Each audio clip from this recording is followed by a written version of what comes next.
Good morning friends. मैं आप सबके सामने एक और वीडियो लेकर के आया हूँ। इस वीडियो में हम बात करेंगे इंडिया ताइवान रिलेशंस के बारे में और हम जानेंगे कि जो भारत की फॉरेन पॉलिसी है, क्या उसमें एक रेडिकल शिफ्ट की ज़रूरत है? क्योंकि सदियों से हमारी जो पॉलिसी रही है, वो एक नॉन अलाइनमेंट की पॉलिसी रही है। हम कभी भी एक कंट्री, कोई ग्रुप का पार्ट नहीं रहे हैं, जो एक पर्टिकुलर आइडिया को फॉलो करे। हम हमेशा से एक न्यूट्रल पॉइंट ऑफ व्यू लेकर के चले हैं। पर आज के ज़माने में जहाँ पे डिप्लोमैटिक रिलेशंस बदल रहे हैं, कंट्री टू कंट्री उनका जो स्वार्थ है वो बदल रहा है, तो क्या इस टाइम पे हमारे लिए ये ज़रूरी है कि भारत एक स्टैंड ले, अपना पॉइंट ऑफ व्यू रखे और जो एग्रेसिवनेस चाइना या दूसरी कंट्रीज़ पाकिस्तान हम पे दिखा रही हैं, उसके खिलाफ वो अपनी आवाज़ और बुलंद करे? और हम ये भी देखेंगे कि ताइवान, जो एक बहुत छोटा कंट्री है, उसकी इम्पोर्टेंस हमारे इंडिया चाइना रिलेशंस पे कितना है भारी इम्पैक्ट ला सकती है और ताइवान हमारे लिए इतना ज़रूरी क्यों है? तो चलिए शुरू करते हैं और हम ये देखते हैं कि ताइवान बेसिकली लोकेटेड कहाँ पे है। तो ये है हमारा भारत और ये है China and this is south Korea, ये जापान है, ये नीचे फिलीपींस है एंड ये जो छोटा-सा आप देख रहे हैं चाइना के बिल्कुल करीब, दिस इज़ ताइवान। ताइवान बहुत छोटा कंट्री है, इसकी पॉपुलेशन भी बहुत कम है, मैं उसके बारे में बात करूँगा आपसे।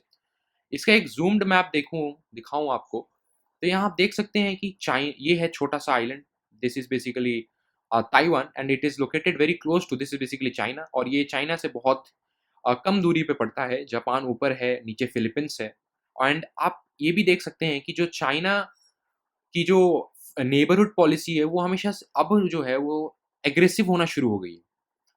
इंडिया के साथ जो वो नेबरहुड पॉलिसी अब अपनाने लग गया है, वो भी एग्रेसिव है और यहाँ साउथ चाइना सी में भी हम देख सकते हैं कि फिलीपींस का जो विवाद है चाइना के साथ, वो भी एक अलग स्तर पे पहुँच चुका है। और यहाँ भी आप देखते हैं कि चाइना का जो इन्फ्लुएंस है इस पूरे इलाके में एक डोमिनेटिव टाइप का अब बढ़ना शुरू हो गया है। खासकर जो वियतनाम हो गया, म्यांमार हो गया, इसमें उसने अपने बेसेस बनाना शुरू कर दिए हैं, म्यांमार वगैरह इलाके में। तो इसीलिए ये बहुत इम्पोर्टेंट है कि ताइवान, जो कि एक वेरी पर्टिकुलरली अगर मैं कहूँ कि चाइना का एक कट्टर दुश्मन है। क्यों ऐसा? क्योंकि ताइवान क्लेम करता है कि वो असली रिपब्लिक ऑफ चाइना है और यहाँ पे आपको डिफरेंस समझना पड़ेगा कि पीपल रिपब्लिक ऑफ चाइना और रिपब्लिक ऑफ चाइना में एक अंतर है। ताइवान को बेसिकली हम लोग जब भी रेफर करते हैं तो उसको as Republic of China refer करते हैं एंड जब चाइना, जो मेनलैंड चाइना है, उसको रेफर करते हैं तो हम उसको People's Republic of China refer करते हैं।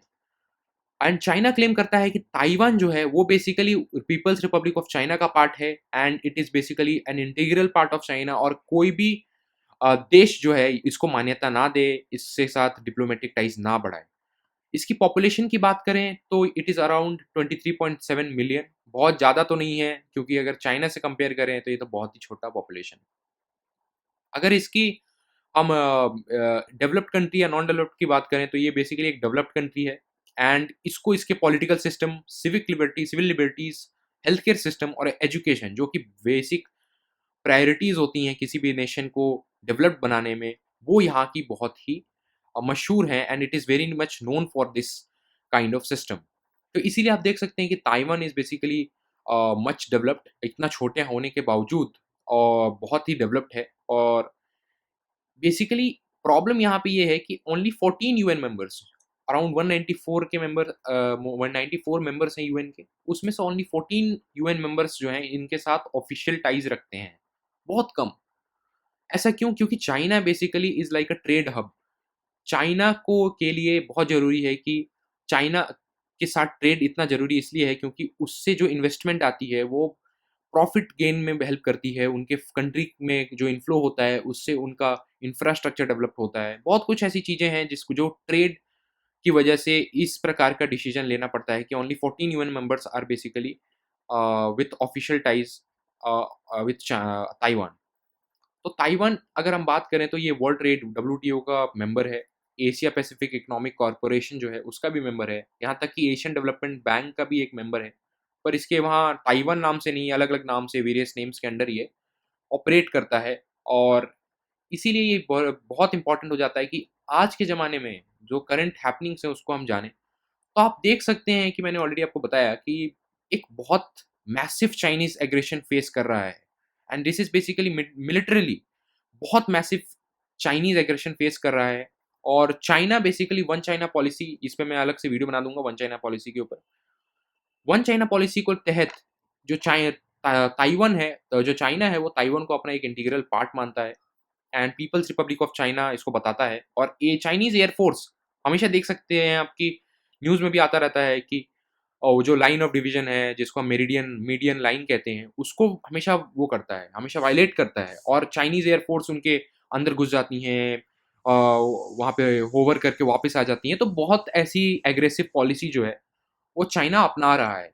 और क्योंकि अभी यूएस के साथ भी इसके रिलेशंस बहुत ख़राब चल रहे हैं, और इसके तहत एक एक पर्टिकुलर दुश्मन के तरीके से उभर रहा है ये पूरे वर्ल्ड के लिए। तो यहाँ आप देख सकते हैं एक आर्टिकल है, ये गार्डियन का आर्टिकल है, यहाँ पे लिखा है कि ये बेसिकली कोalition ग्लो Taiwan basically calls for a global coalition. अब ताइवान यहाँ क्या चाह रहा है ना, ताइवान बेसिकली वांट्स कि जो जितने भी पावर्स हैं वर्ल्ड में जो हैं वो चाइना के साथ एकजुट हो जाएं। सो एक टाई बन जाए, there should be a tie between all the countries जो कि चाइनीज एग्रेशन फेस तो कर रहे हैं और जो चाइना की इस पॉलिसी से सहमत नहीं है। ऑलमोस्ट सारी कंट्रीज सहमत नहीं होंगे ज़्यादातर, लेकिन क्योंकि ट्रेड का मामला आ जाता है इसीलिए उसको इतना ऑफिशियल टाइज ये नहीं रखते उसके साथ। ठीक है, चलिए आगे बढ़ते हैं और देखते हैं और किस प्रकार से इंटरफेरेंस होता है। तो अगर हम इन्फ्लुएंस की बात करें यूएस और चाइना की, तो चाइना बेसिकली यूएस को एज अ थ्रेट देखता है। क्यों? क्योंकि नॉन एग्रेसिव पॉलिसी जो है ना ताइवान का, ठीक है, if it applies a non, अच्छा ये कहना चाह रहे हैं कि अगर ताइवान के खिलाफ चाइना एक नॉन एग्रेसिव पॉलिसी अपनाता है, तो उस रीजन को, जो वो रीजन है वो पर्टिकुलर रीजन है, चाहे वो साउथ चाइना सी क्यों ना हो, तो इस पर्टिकुलर रीजन को चाइना अपने हाथ से गवा देगा। और यूएस का इन्फ्लुएंस जो है ना वो इस रीजन पे बढ़ जाएगा, क्योंकि यूएस के भी all over the world military bases हैं। वो अलग बात है, ट्रंप एडमिनिस्ट्रेशन ने उनको कॉल ऑफ कर लिया है। तो ये एक स्ट्रैटेजिक डिसएडवांटेज होगा चाइना के लिए, क्योंकि आप देख सकते हैं कि पूरा साउथ चाइना सी का इलाका चाइना क्लेम करता है। 9 डैश लाइन जो है, पूरा 9 डैश लाइन जो वो क्लेम करता है, कहता है कि हमारे पूर्वजों का देन है। ये तो बहुत कुछ क्लेम करते हैं, इनको लगता है सब इनका ही है। तो ये जो है एक स्ट्रैटेजिक डिसएडवांटेज होगा। और क्योंकि यूएस एक सुपर पावर की तरह वर्ल्ड को बेसिकली रिप्रेजेंट करता है, तो चाइना यहाँ पे इसको ओवरकम करना चाहता है and it want to become a superpower. तो ये सब उसके लिए बहुत इंपॉर्टेंट है कि वो एक एग्रेसिव पॉलिसी अपनाए, अपने नेबर्स को डरा के रखे। इसीलिए हम देखते हैं कि ताइवान के खिलाफ वो इतना एग्रेसिव हो रहा है, because it wants to show the world कि वो कितना फियरलेस है वो, और कितना फियर जनरेट कर सकता है वो अपने नेबर्स में। तो अब हम देखते हैं कि इंडिया और ताइवान का जो रिलेशंस हैं वो क्या हैं। तो मैंने जैसे आपको बताया कि 14 मेंबर्स इसके साथ एक ऑफिशियल टाइज रखते हैं। ऑफिशियल टाइज का मतलब क्या होता है ना, हम जब ऑफिशियल टाइज की बात करते हैं तो दैट मीन्स डिप्लोमेटिक रिलेशंस, यानी कि एम्बेसी वाला रिलेशन। ठीक है, तो डिप्लोमेटिक रिलेशंस में India basically do not have any foreign diplomatic relations with Taiwan, क्योंकि ये अपनी एम्बेसी उनके पास भी नहीं है, हमारी भी एम्बेसी उनके पास नहीं है, उनकी भी एम्बेसी हमारे यहाँ नहीं है। लेकिन हमारे यहाँ कुछ रिप्रेजेंटेटिव ऑफिसेज हैं, और कैपिटल्स में, दोनों के कैपिटल्स में रिप्रेजेंटेटिव ऑफिसेज हैं। इनको देखो, यहाँ पे जो न्यू दिल्ली में है ताइवान में जो है, वो Taipei economic and cultural centre है न्यू दिल्ली में, और वहाँ पे जो है वो इंडिया ताइपे एसोसिएशन है ताइपेई में। ये basically culture, business, tourism, exchanges, बहुत कुछ ऐसी चीज़ें हैं जो ऑफिशियल टाइज में आती हैं, उसको ये उसकी पूर्ति ये करता है। लेकिन अभी तक भारत की जो पॉलिसी है वो डायरेक्टली इसके साथ ऑफिशियल टाइज रखने की नहीं हुई है।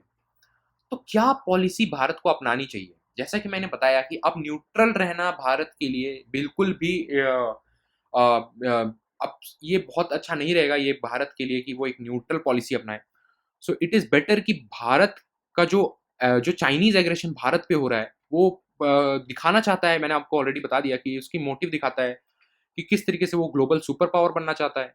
और India on the other hand neither supports Taiwan, ना वो ताइवान को सपोर्ट करता है ऑफिशियली खुलेआम, और ना ही वो तिब्बत को सपोर्ट करता है। तिब्बत मैं इसलिए बोल रहा हूँ क्योंकि Tibet is basically Chinese occupied ही है, वो भी एक स्वतंत्र रीजन था, लेकिन चाइना ने उसको ऑक्यूपाई कर लिया। एंड 1959 के करीब आई गेस। तो अब टाइम है इंडिया के पास कि वो एक स्टैंड ले चाइना के खिलाफ और ओपनली ताइवान को सपोर्ट करना शुरू करे। On relationship, diplomatic relationship setup करना हमारे लिए अब बहुत ज़रूरी हो गया है, क्योंकि एक मैसेज जाएगा चाइना को कि हम अब आपकी बात नहीं सुनेंगे, हम एक सॉवरेन कंट्री हैं, आपके ट्रेड के दबाव में नहीं आएँगे। चाहे हमारा जो ट्रेड का जो डेफ़िसिट है वो बहुत ज़्यादा है, लेकिन हम आपकी बात में अब नहीं आएँगे। आप जो एग्रेसिवपन दिखा रहे हैं, उसका भी जवाब हमारे पास है। और इंडिया एक नॉन अलाइन बॉडी के तहत अब नहीं रहना चाहिए और इसको अब एक बेसिकली एक अलाइन बॉडी में ऐड हो जाना चाहिए।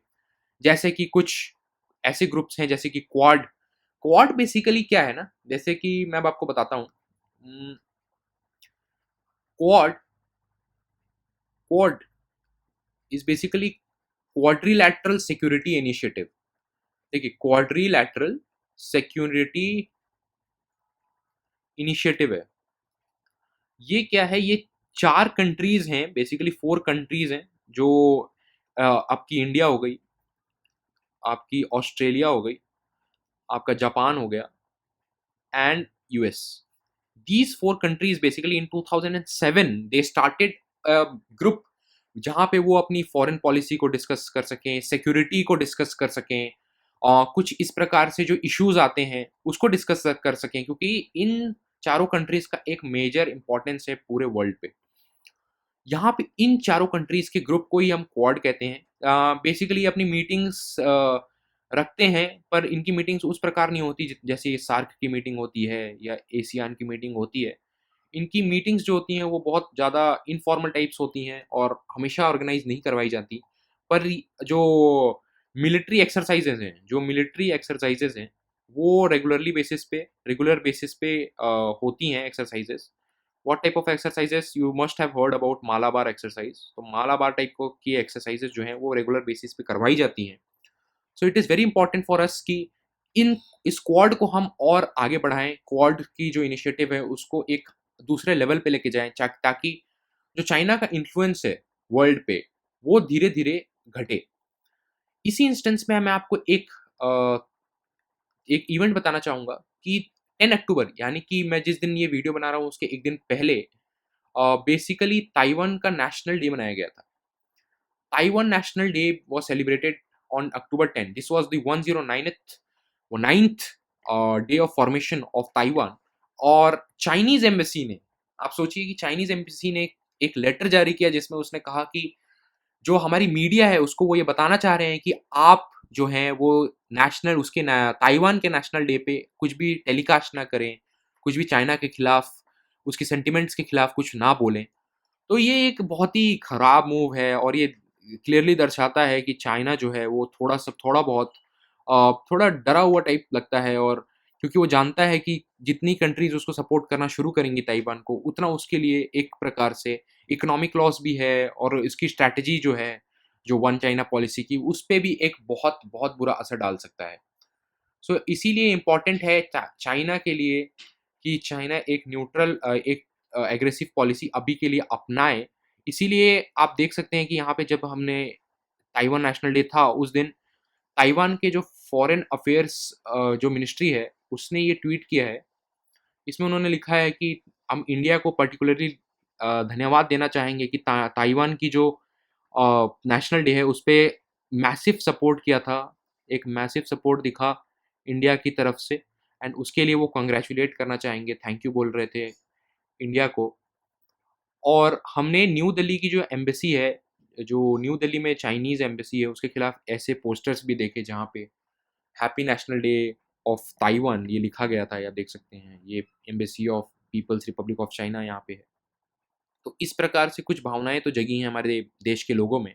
सो इसीलिए इट इज़ वेरी इंपॉर्टेंट कि हम इसको सपोर्ट करें, इस मूवमेंट को सपोर्ट करें, इंडिया एक स्टैंड ले। और ये आप देख सकते हैं कि यहाँ पे पोस्टर्स को हटवाने के लिए इन्होंने कंप्लेन किया था, उसके बाद ये पोस्टर्स हटा दी गई। तो एक स्टैंड लेना बहुत ज़रूरी है, और ताइवान के साथ अगर हम एक ताइवान को ओपनली सपोर्ट करते हैं, तो वो हमारे रिलेशंस को भी इम्प्रूव करेगा उसके साथ, एंड जो वर्ल्ड की जो रिलेशंस है वो हमारे साथ भी इम्प्रूव हो सकती हैं। इसी के साथ थैंक यू ऑल।